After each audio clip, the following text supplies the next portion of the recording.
Welcome, King Goy back again. Today we are looking at our worm bin.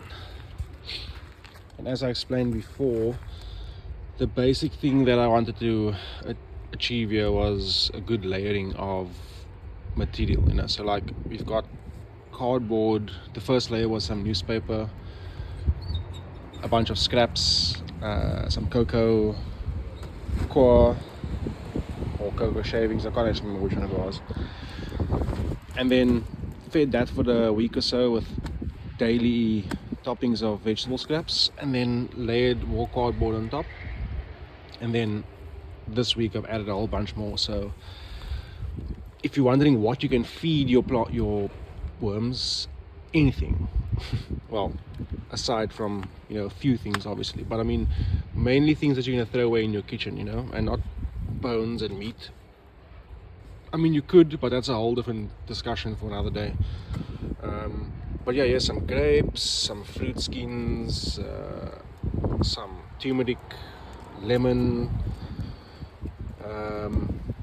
Yeah, there's many things that don't necessarily, like people say, oh, lemon, like worms don't like lemons, or worms don't like the acidity, which is somewhat true, but at the same time other things will break that down in that time, you know what I mean?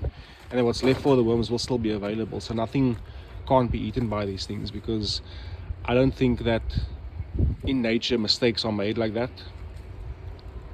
so there's lots of things being eaten here. Let's see if I can show you some of the worms. Oh, okay, let me see some.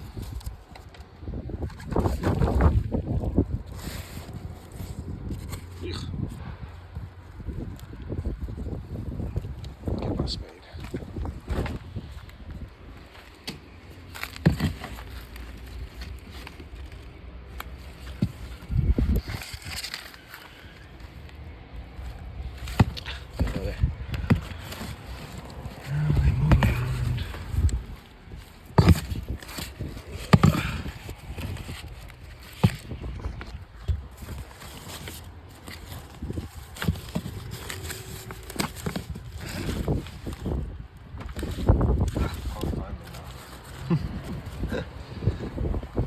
But they're there. I checked on them yesterday, so I know for a fact they are alive and well.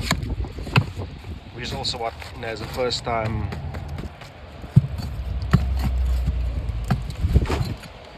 like if this is your first time working a worm bin, that's always the thing that you fixate on, like, oh, are they alive? Is this enough? Why am I seeing this?